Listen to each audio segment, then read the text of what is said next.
সে বিষয়টির শিরোনাম হচ্ছে, হে ভাই, আপনি নামাজ পড়েন তো?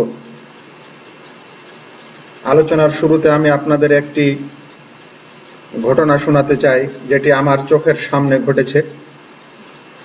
আমি একদিন মসজিদে নববীতে নামাজ পড়ার জন্য অজুখানা থেকে বের হয়ে উপরে উঠছি। অজুখানা আন্ডারগ্রাউন্ড, সেখান থেকে যখনই উপরে উঠলাম দেখি সাইডে কিছু ভিড়।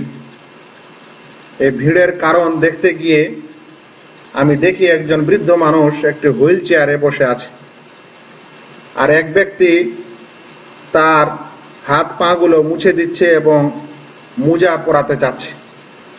যে সময় সে কাজটি করছিল সে বলছিল যে এই বৃদ্ধ লোকের বয়স 112 বছর। সত্যিকার অর্থে আমি তার চুলগুলো দেখলাম, সব পেকে গেছে, দাড়ি পেকে গেছে, এমনকি চোখের ভুরুগুলো পেকে গেছে। কিন্তু সে ব্যক্তি কথা বলতে বলতে বলছে, কিন্তু এই রহস্যকর একটি ঘটনা হচ্ছে এই যে এই ব্যক্তির পায়ের লোমগুলোর দিকে লক্ষ্য করেন, সমস্ত লোম সাদা হয়ে যাওয়ার পর আবার ভিতর থেকে কিছু কিছু কালো লোম বের হচ্ছে। সত্যিকার অর্থে আমি দেখলাম তার পায়ে সাদা লোমগুলোর মধ্যে কিছু কালো লোম। সে লোক বলল যে লোক বেশি বৃদ্ধ হওয়ার কারণে ভালো করে শুনতে পায় না, ভালো করে দেখতে পায় না, ভালো করে কোথাও বলতে পারে না, আর চলাফেরা করতে পারে না, সে কারণে হুইল চেয়ারে তাকে বসিয়ে রাখা হয়েছে। এটা স্পষ্ট ছিল। কিন্তু যখন মসজিদে নববীতে আজান হচ্ছিল তখন সেই ব্যক্তি চোখ মুখ নাড়াচড়া করে কেমন যেন একটা ভঙ্গিমা করে সে বুঝাতে চায় যে আমি মসজিদে যাব। সে লোক বলল যে আমি বেশিরভাগ সময় তাকে মসজিদে নিয়ে আসি। বন্ধুগণ, যিনি 112 বছরের বৃদ্ধ হুইল চেয়ারে বসে মসজিদে আসতে পারেন, কিন্তু আমরা যারা আজ 20 বছর, 25 বছর, 30 বছর, 40 বছর বয়সের যুবক, তারা আল্লাহ রাব্বুল আলামিনের কাছে কি জবাব দিব? বলবো কি যে আমি তাস খেলছিলাম? বলবো কি যে আমি টিভি দেখছিলাম? বলবো কি যে আমি চাকরি করছিলাম? বলবো কি যে আমি ব্যবসা করছিলাম? বলবো কি যে আমি ইন্টারনেট এবং ফেসবুক নিয়ে ব্যস্ত ছিলাম? আর অন্যদিকে 112 বছরের বৃদ্ধ হুইল চেয়ারে বসে মসজিদে উপস্থিত হয়েছিল।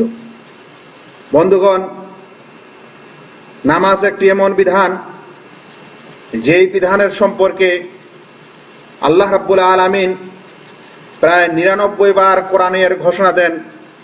কোরআন মজিদে যদি একবার কোনো বিষয়ের ঘোষণা হয় তাহলে সেটি জরুরি হয়ে যায়, কিন্তু যেই বিষয়ের বর্ণনা বা বরং এই বিষয়ের শব্দটি বিভিন্ন রূপে কোরআন মজিদে প্রায় 99 বার এসেছে, বর্ণিত হয়েছে।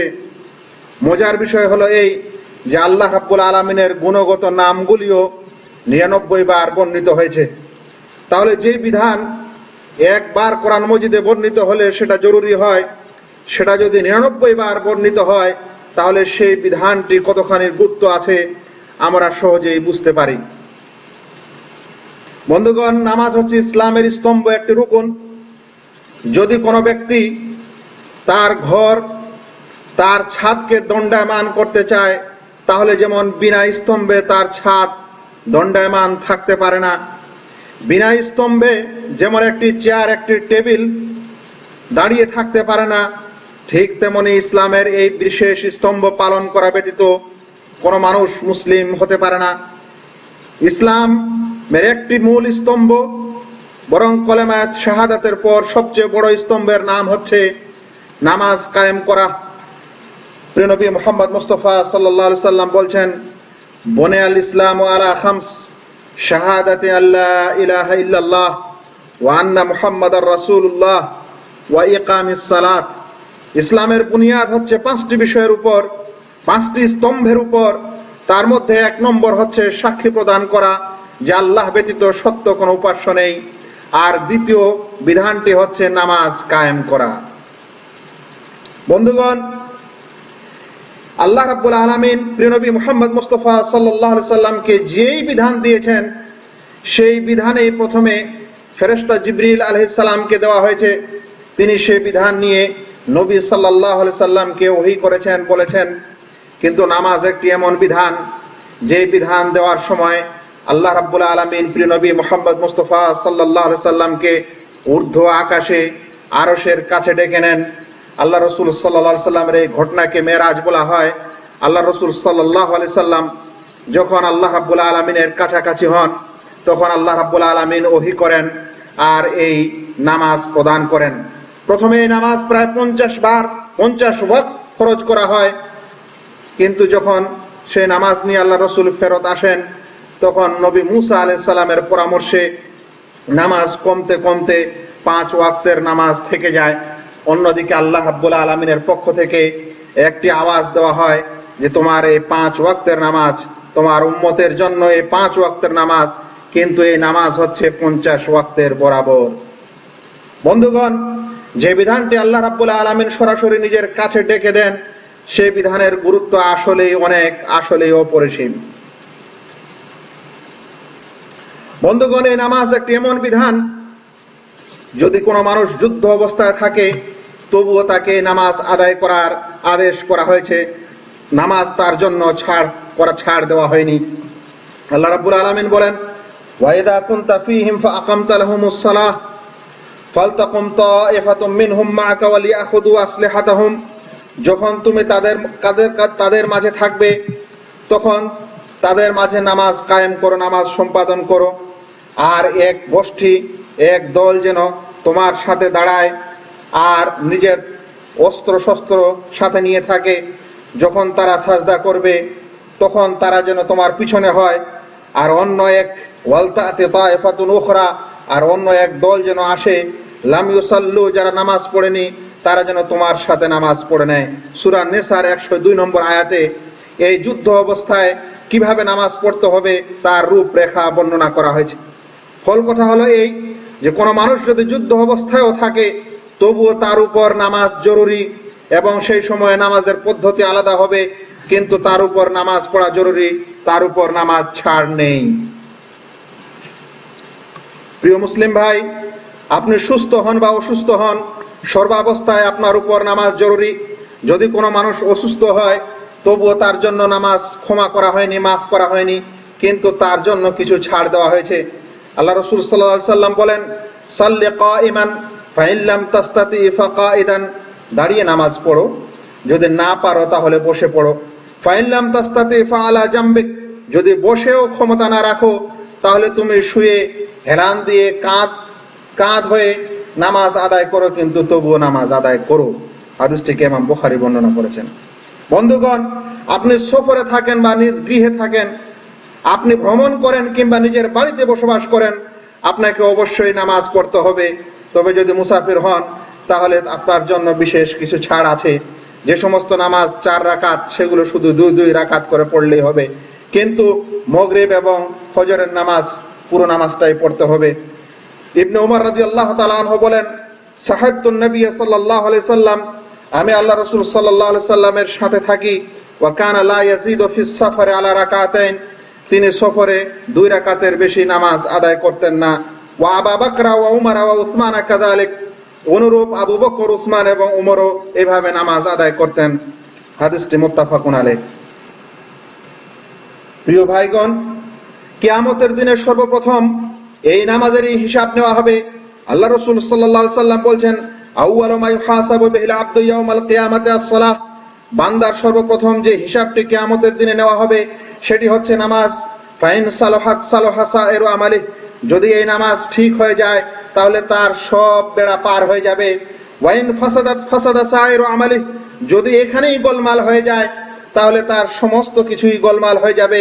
হাদিসটিকে তাবরানী বর্ণনা করেছেন এবং সানাদ হাসান।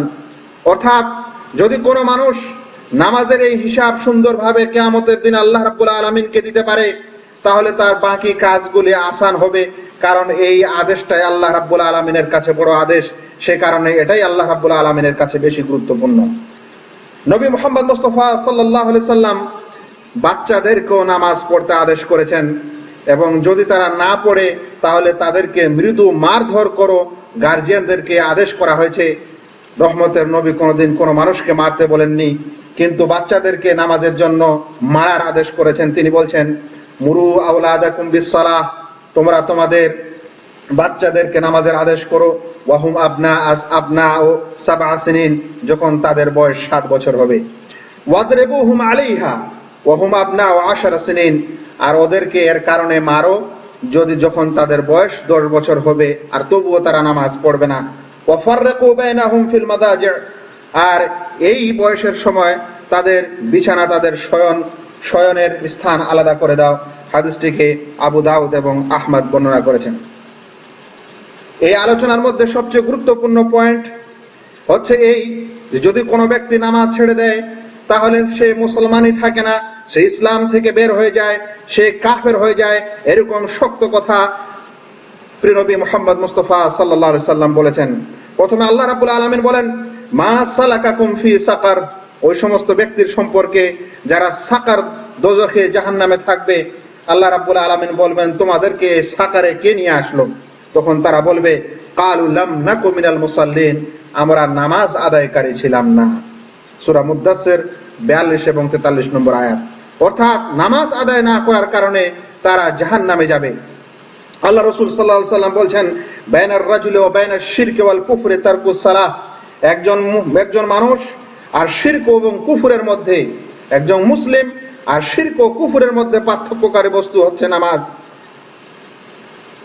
আর এই হাদিসটিকে ইমাম মুসলিম বর্ণনা করেন। অন্য এক হাদিস আল্লাহ রাসূল সাল্লাল্লাহু আলাইহি সাল্লাম বলেন, আল আহদুল্লাযী বাইনানা ওয়া বাইনাহুমাস সালাহ ফামান তারাকাহা ফাকাদ কাফার, আমাদের এবং ও মুসলিমদের মধ্যে চুক্তি হচ্ছে নামাজের। যে ব্যক্তি এই চুক্তি ভঙ্গ করে দিবে, অর্থাৎ নামাজ ছেড়ে দিবে, তাহলে আর কোনো চুক্তি, আর কোনো ডিফারেন্স তাদের এবং ও মুসলিমদের মধ্যে থাকে না। আর সেই চুক্তিটি হচ্ছে নামাজ। যে ছেড়ে দিবে সেই নামাজ, ফামান তারাকাহা ফাকাদ কাফার, যে ব্যক্তি ছেড়ে দিবে সে কাফের হয়ে যাবে। হাদিসটিকে ইমাম তিরমিজি বর্ণনা করেছেন এবং শেখ আলবানী সহিহ বলেছেন। এই নামাজের সম্পর্কে সবচেয়ে বড় নসিহত হচ্ছে আল্লাহ রাসূল সাল্লাল্লাহু আলাইহি সাল্লামের সেই নসিহত, সেই উপদেশ যেটি তিনি মৃত্যুর সময় দিয়েছিলেন। আল্লাহ রাসূল সাল্লাল্লাহু আলাইহি সাল্লাম যখন মৃত্যু শয্যায় অসুস্থ হয়ে যান, নামাজের সময় হয়, আল্লাহ রাসূল সাল্লাল্লাহু আলাইহি সাল্লামকে দুইজন সাহাবী কাঁধে ভর দিয়ে আল্লাহ রাসূল মসজিদে উপস্থিত হন এবং নামাজ আদায় করেন। একজন নবী যার আগের পরের সমস্ত গুনাহ ক্ষমা হয়েছে, সেই নবী যদি তার অসুস্থের সময়ও এরকম কষ্ট করে মসজিদে এসে নামাজ পড়েন এবং তাকে পড়তে আদেশ করা হয়, তাহলে আমরা কারা? তিনি সেই মৃত্যুর সময় যেই শেষ উপদেশটি করে গেছিলেন, সেই উপদেশটি হচ্ছে আসসালাতু আসসালাতু ওয়া মা মালাকাত আইমানুকুম, নামাজের যত্ন নেবে, নামাজকে অবহেলা করবে না এবং তোমাদের দাসীদের ক্ষমা করবে, দাসীদের ব্যাপারে খেয়াল রাখবে। বন্ধুগণ, আমি আপনাদের সামনে প্রায় 10টি পয়েন্ট নামাজের জরুরি হওয়া এবং নামাজ একটি যে গুরুত্বপূর্ণ বিধান সে সম্পর্কে খুবই সংক্ষিপ্ত আকারে তুলে ধরার চেষ্টা করলাম। এই কারণে যে আমরা আজ মুসলমান হয়েছি বটে, কিন্তু আমরা মুসলমানের নামটাই নেওয়া পছন্দ করি, ইসলামের কাজগুলি পছন্দ আমরা অনেকেই করি না, বা ইসলামের সেই বিধানগুলিকে আমরা তোয়াক্কাই করি না এবং অনেক সময় বড় বড় কথাও বলি। তাই এই নামাজ হচ্ছে ইসলামের দ্বিতীয় রুকন, দ্বিতীয় স্তম্ভ, যা ব্যতীত মানুষ মুসলিমই থাকে না।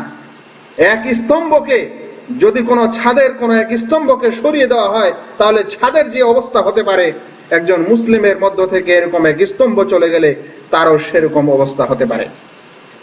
আমরা আলোচনায় বলার চেষ্টা করেছি যে সর্বাবস্থায় একজন মুসলিমের উপর নামাজ জরুরি।